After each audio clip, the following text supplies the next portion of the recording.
eu acho que a primeira coisa, né, que eu quero falar sobre essa apresentação é que o título que eu dei para ela pode ser um pouco enganador, né? Então, é... eita, voltei. Nossa, desculpa. Então, a primeira coisa que eu acho que é importante falar sobre a minha apresentação é que o título, ele não necessariamente vai corresponder a uma resposta que a gente vai chegar no final, de tipo, então a intencionalidade é tal coisa e a intencionalidade do animal vai ser tal coisa, né? Então, talvez até se fosse mais adequado trabalhar em questão de a impossibilidade de, às vezes, tratar do animal, né? Se tratando do que eu vou falar. Então, a primeira coisa acho que seria isso, e só para não deixar passar em branco, né, também agradecer, né, a Ana, o Daniel, por ter organizado o evento aqui e tudo mais, a confiança do pessoal do GFEM para eu poder apresentar aqui, e, bom, essa é parte de o que eu vou apresentar aqui, é parte de um projeto, né, de pesquisa, né, que está sendo proposto, né, então ele está bem aberto, então caso alguém queira fazer algum comentário no final, fique à vontade. Ele é um projeto bastante em construção, né, então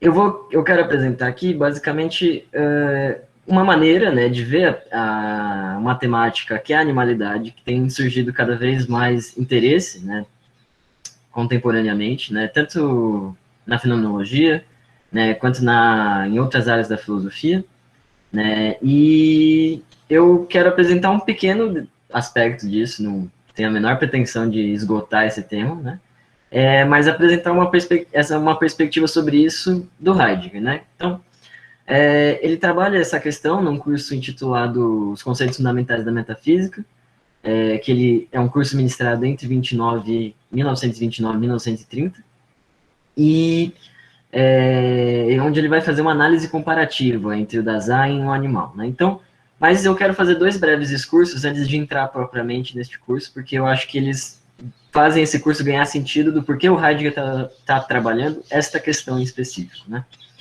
Então, o primeiro desses discursos está relacionado a uma consequência, né, que acabou sendo dada em Ser e Tempo, que é a quebra com a noção de humanidade, né? Então, se a gente for retomar, voltar lá para Ser e Tempo, né, uma das noções que o Heidegger apresenta é justamente a noção do Dasein, né? Então, a noção do Dasein vem justamente para suspender o uso, né, dos termos homem, humanidade.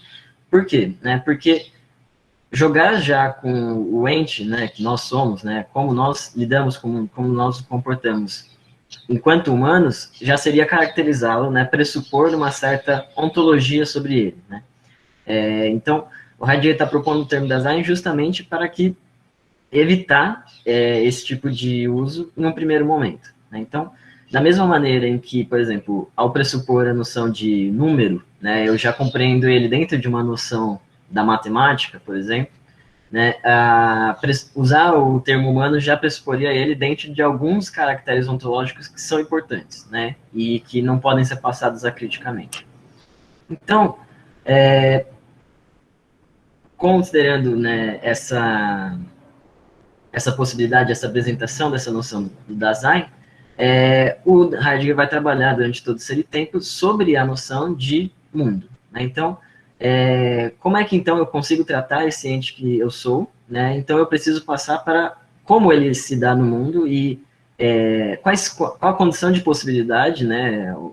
Literalmente, eu tenho a impressão que é muito kantiano, né? O uso que ele faz do mundo enquanto condição de possibilidade que dá o Dasein, né? Então, quais são as condições de possibilidade para o Dasein, né? Então, como se dá essa configuração dele no mundo?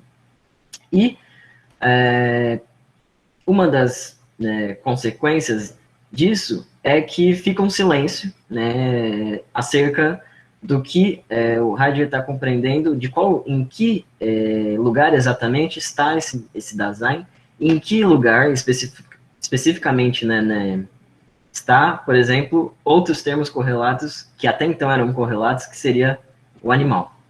Então, durante todo esse tempo, ele tem um silêncio muito grande sobre onde a gente encontraria o termo o animal, né? Então, Se a gente volta lá para o capítulo 3 de Ser e Tempo, por exemplo, onde ele vai tratar sobre como se dá essa configuração do mundo, né, e que eu acho que, inclusive, agradecer o Felipe, porque ele retomou muitas das coisas que eu acho que eu ia ter que repetir, mas eu vou falar muito sinteticamente, né, de que maneira, né, a lida cotidiana com o mundo, né, pré-judicativa, dá essa instância, né, então, e aí, quando nessa lida pré-judicativa, o Heidegger vai trabalhar especificamente, né, dois termos, né, então ele vai trabalhar os entes do interior do mundo, então o martelo, né, a famosa exemplo do martelo, e ele vai trabalhar para quem esse martelo é usado, para quem essa ferramenta é utilizada, que é o Dasein, né, então, existem essas duas instâncias, e essas duas instâncias em seu tempo, elas são muito bem delimitadas, né? Para que serve o ente do interior do mundo? Quais são as capacidades de um ente do interior do mundo? Como ele se articula no mundo? Né? Como é que se dá a compreensão de sentido nele dentro do mundo? E como é que o Dasein é a sua própria abertura, né? Que vai ser a conclusão que vai chegar lá no final do Ser e Tempo. Então, esses dois termos estão muito bem delimitados, mas há um silêncio, né? Como eu quero reiterar, sobre a questão do animal. E, se a gente for lembrar que não só que a relação com o animal como definição do homem, né, é uma coisa que era muito importante, sei lá, desde Aristóteles, assim, se a gente fosse voltar para a história da filosofia, sempre a comparação com o animal foi uma comparação importante para a definição do homem. E aqui a gente encontra não exatamente uma definição, mas uma compreensão do humano que silencia sobre o animal. Né? Então, isso é importante e que vai ser uma problemática que eu acho que o Heidegger conscientemente sabia que ele estava né, articulando, né? Conscientemente estava silenciando sobre. O outro elemento que eu quero retomar, né, para fazer o curso ter sentido, né, é uma compreensão até um pouco inusual, eu acho, do que a gente tem de Heidegger, né, que é o Heidegger enquanto leitor das ciências da sua época. Né? Então, normalmente a gente tem a imagem do Heidegger enquanto metafísico, né, místico, às vezes, e como as pessoas colocam, né?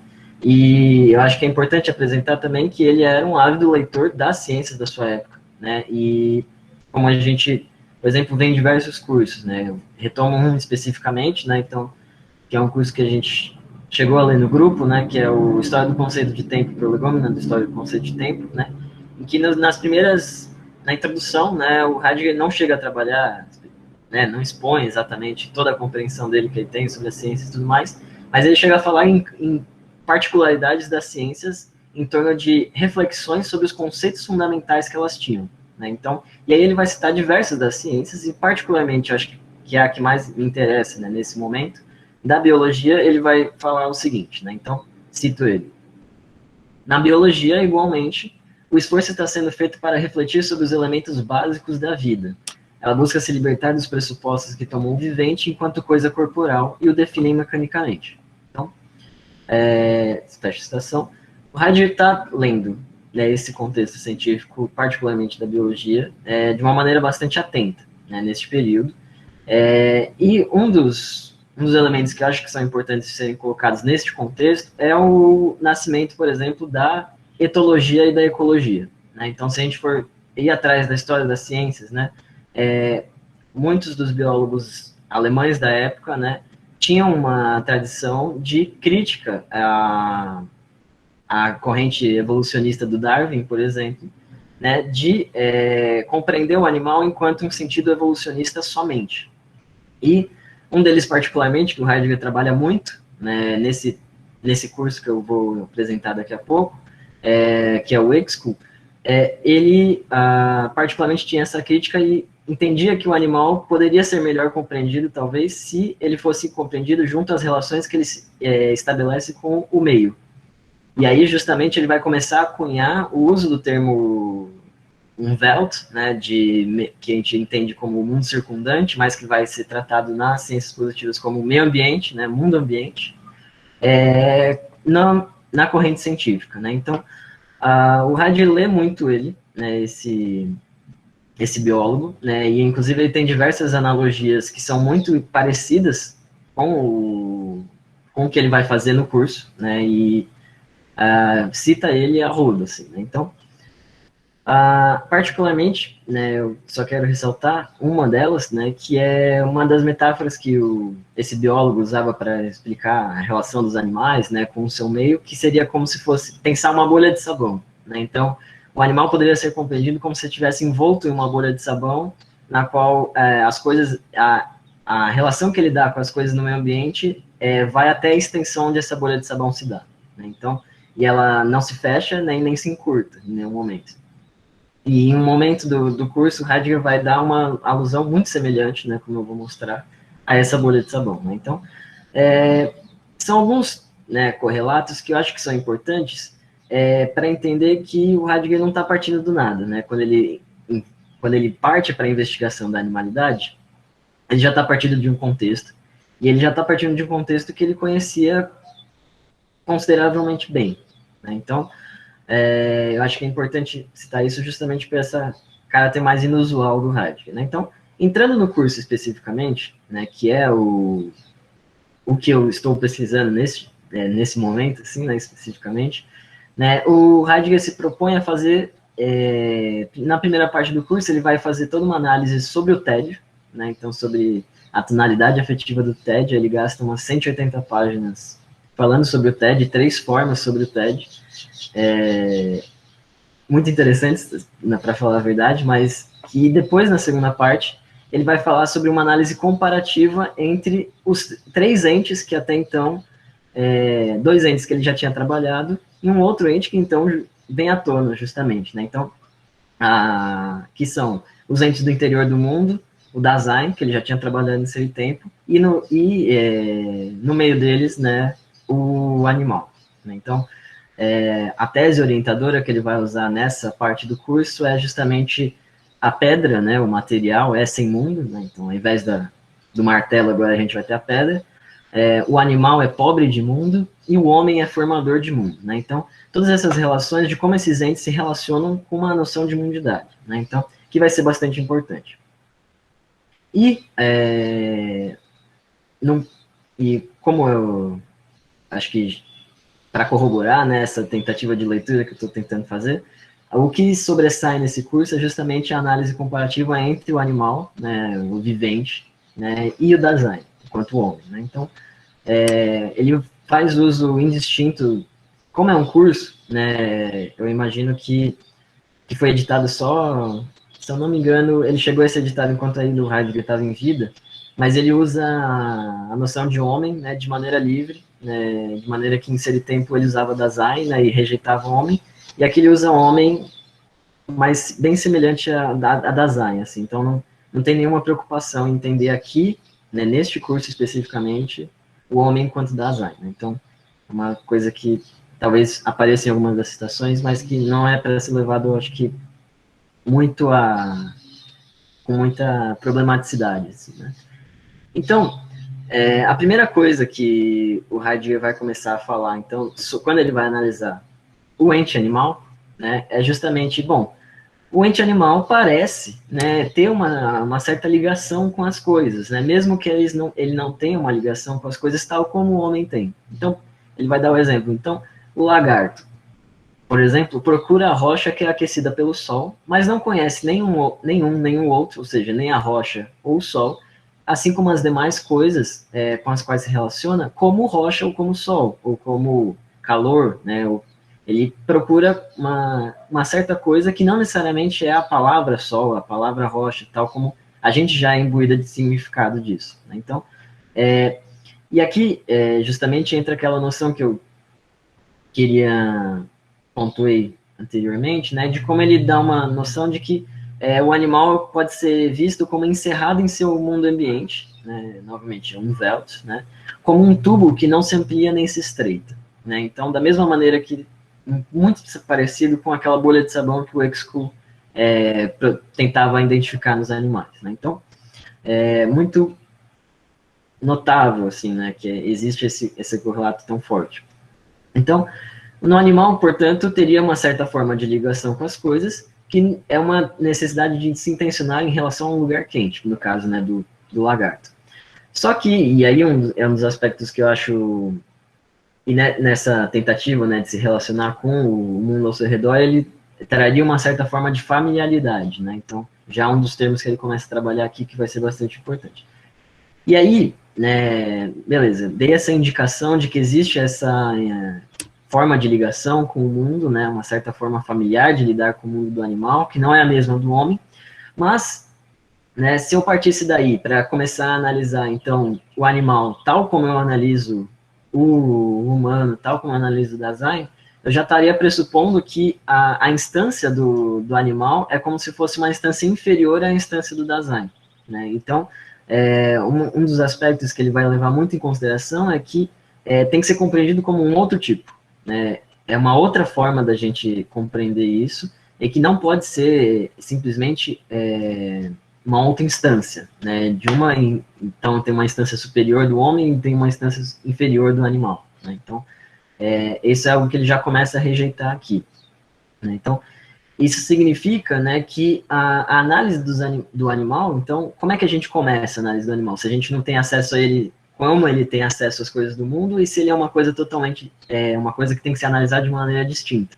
Bom, o Heidegger vai responder, bom, da mesma maneira que a gente analisou o ser no mundo lá em Ser e Tempo, né? A gente tem que dar uma indicação de um processo de onde a gente pode começar. E o lugar onde ele começa a pesquisar a questão do animal, que eu acho que é muito interessante, é justamente investigar as investigações da biologia da época, né? Então, mais uma relação de como ele está ali lendo as coisas de uma maneira bastante aprofundada, né? Eu tenho a impressão. Então, ele vai falar, né, sobre a relação desses estudos, né? Cito ele. A proposição, né, não provém da zoologia e nem pode ser discutida independentemente da zoologia.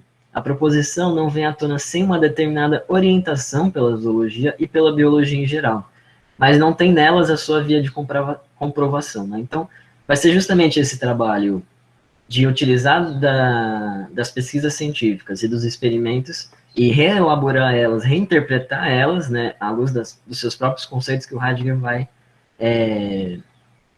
fazer o grande movimento, eu acho, nesse curso, né, que eu acho que é uma coisa bastante interessante. Então, esse é um aspecto que eu analiso que fica, por exemplo, bastante evidente quando ele está discutindo, por exemplo, bom, a biologia já parte do significado de que os animais, de que a correlação entre o Dasein e os animais são muito parecidas, né? Então, ele vai citar um experimento que eu acho que é interessante, né? Então, ele vai falar, cito ele, nos olhos do vagalume, conseguiu-se observar e mesmo fotografar a imagem da retina que surge em meio ao acontecimento da visão.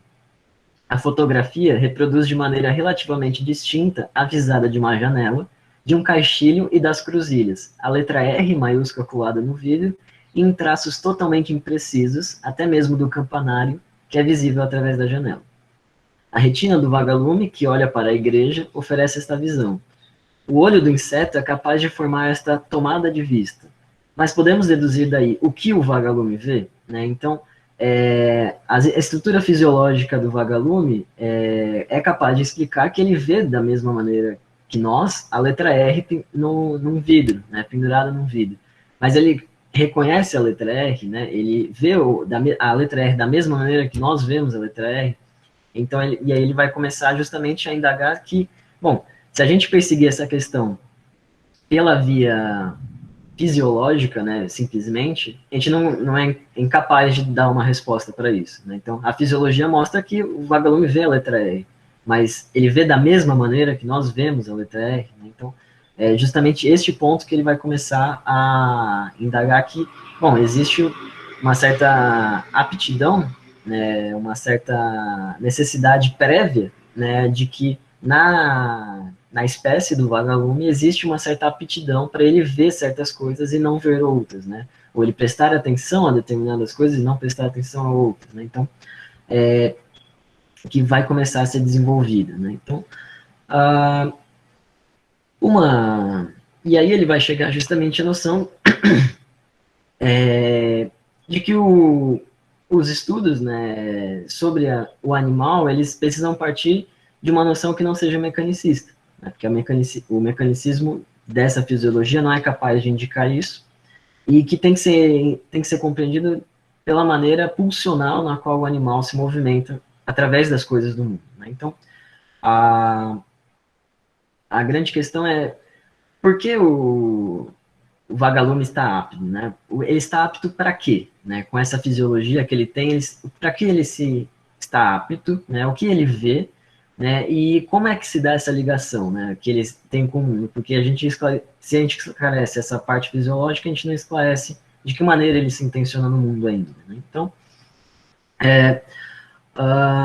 uma das coisas que a Heidegger vai começar a desenvolver, então, é justamente que o vagalume, ele sofre de uma coisa, né, o vagalume e aqui todos os animais, né, só para deixar claro, né, está tratando de uma maneira bastante ampla aqui, se intenciona, né, em relação àquilo que ele é capaz de ser perturbado, né, então, existe um certo aspecto no mundo que é capaz de perturbar o vagalume para aquilo que são seus comportamentos, né, então, e nesse perturbar do vagalume, né, que ele se move de um lado ao outro, que ele utiliza suas aptidões para uma determinada coisa, e depois para outra, né, ele como que está preso em si mesmo, né, então aquele tubo, né, que o Heidegger vai falar, que nem se amplia nem se estreita do animal, literalmente não se amplia nem se estreita porque ele está preso dentro dele, né, como se ele não pudesse escapar, né, que seria o contrário não, né? Mas é diferente do homem que seria capaz de tomar uma atitude perante esses acontecimentos, né? Então, não vou investigar tanto aqui a parte do Dasein, mas teria esta correlação aqui, né? Então, e aí ele vai se perguntar, então, por um outro experimento que acho curiosíssimo, assim, né? Em que, basicamente, o experimento dizia o seguinte: em um laboratório, né, eles colocaram uma abelha em um pote de mel. Eu não lembro se é o mel ou se é o alimento da abelha agora, mas é o alimento da abelha. E aí a abelha percebe, né, como que ela é perturbada pelo como ela percebe o alimento, vai até o alimento e começa a sugar o alimento. Quando ela faz isso, o biólogo lá presente, o cientista presente, faz um corte no abdômen da abelha. E do corte do abdômen da abelha começa a sair o mesmo alimento que ela estava sugando, né? Então, e a abelha continua sugando aquele alimento independentemente deste corte, independentemente do alimento estar vazando do próprio abdômen dela. Né? E aí o Heidegger vai justamente indagar, bom, a abelha, né, nesse caso, né, é incapaz de perceber o próprio abdômen dela e a própria noção de continuidade da absorção que ela tem com o alimento, né, e ela é incapaz de perceber o corte também, né, então é como se ela continuasse perturbada pelo alimento na qual ela está, e ela fosse impossível de escapar dessa perturbação que ela tem, desse comportamento que ela tem. Então, o Heidegger vai chegar em termos muito gerais, assim, né, de que justamente existe esse círculo de desinibição, né, ele vai analisar alguns outros experimentos sobre a abelha especificamente, tem muitos estudos, assim, sobre a abelha, impressionante, assim, de como a abelha se move já de uma desinibição em outra, né, então ela é desinibida aqui, aí de uma certa maneira o processo orgânico estimula ela aí em determinadas outras desinibições que vai às outras inibições e fica num círculo, né? Por isso que ela não consegue escapar desta noção, né? Então, e aí o Heidegger vai chegar à conclusão, né, de que, bom, cito ele, em relação ao animal, né, cito ele, nem o seu assim chamado meio ambiente, nem ele mesmo estão abertos enquanto entes. Né, e acho que é importante ressaltar essa parte de que não estão abertos enquanto entes. Então, a abertura que o animal tem não é uma abertura enquanto entes, que seria a mesma abertura que o homem tem. E, então, seria esse círculo de desinibição, né, e essa abertura que não é de enquanto entes, que seria caracterizada como a pobreza de mundo, né, que era a tese orientadora ali para analisar os animais. E a gente chega nessa final dessa análise comparativa, né, e com uma série de dúvidas, assim, né? Porque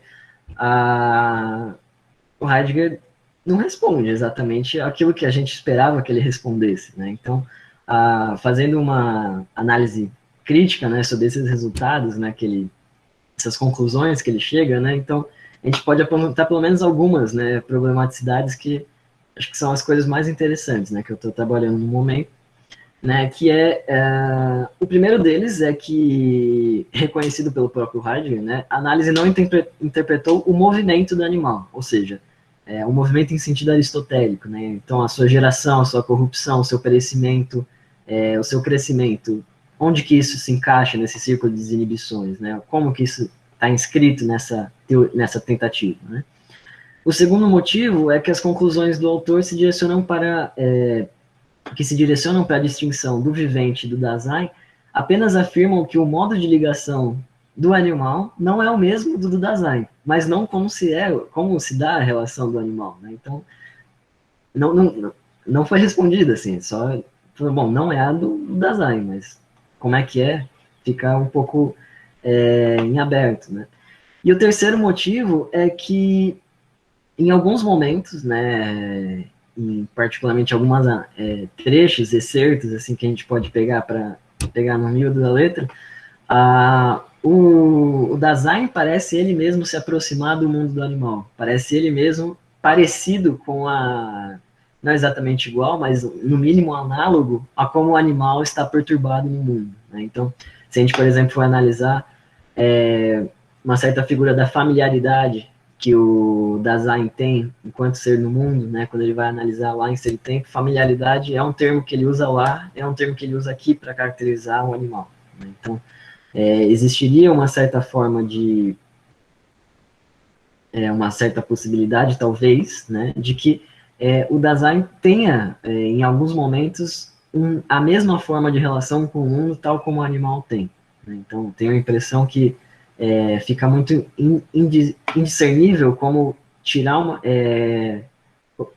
distinguir um do outro em determinados momentos, né? Então, até mesmo numa nota de rodapé, né, de Seu Tempo, em que quando ele está estudando nesse tempo para fazer várias coisas, ele coloca lá no capítulo 3, salvo engano, né, que quando ele está falando, bom, nessas ações cotidianas, né, que o Dasein já tem como pressuposto o mundo e tudo mais, ele vai colocar uma nota de rodapé falando, bom, neste momento, Dasein e ser homem coincidem, né? Então, porque ele vai retomar essa noção de que Dasein e ser homem coincidem lá em Seu Tempo, se ele queria justamente traçar uma distinção, se ele queria suspender o uso do termo homem lá em Seu Tempo, né? Então, o que acontece ali que na cotidianidade eles se equivalem, né? Então, eu tenho a impressão que são justamente algumas dessas problemáticas, né, que a gente pode analisar que podem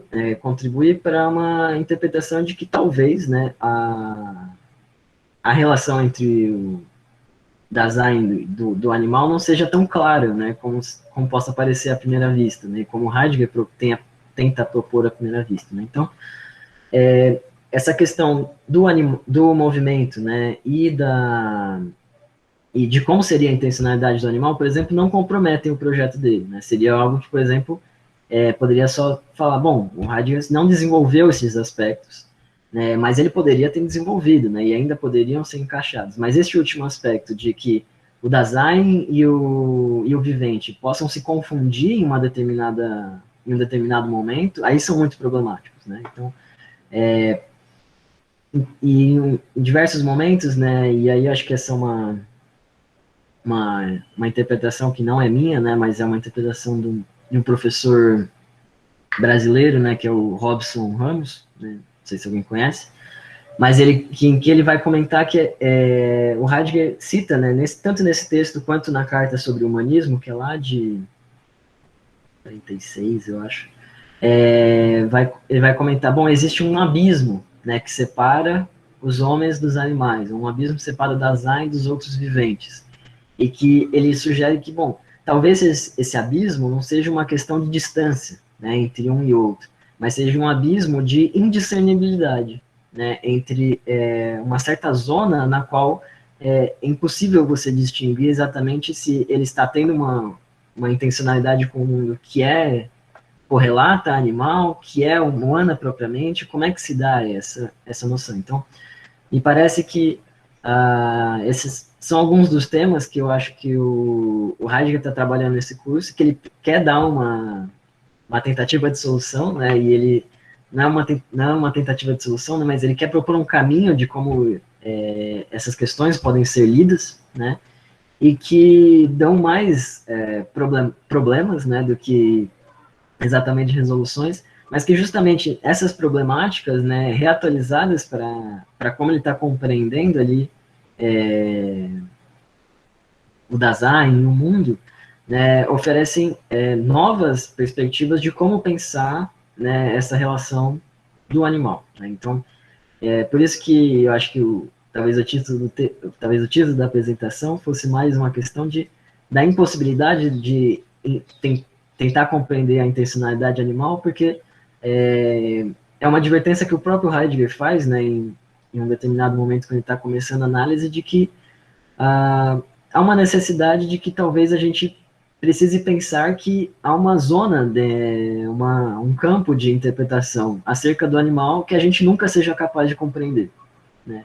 E que essa incompreensão que a gente talvez nunca tenha, né, é importante de ser levado em consideração em qualquer um dos estudos, seja eles científicos ou filosóficos. Né? Então, é um pouco isso que está gerando a minha pesquisa, né, ultimamente. Né? Então, como é que a gente pode compreender esse tipo de coisa e como é que a gente pode, não exatamente solucionar, mas ver como é que esses problemas, né, ressaltam novas constelações para pensar, né, a questão do animal, a questão do Dasein. Né? Então, acho que era um pouco isso que eu queria apresentar.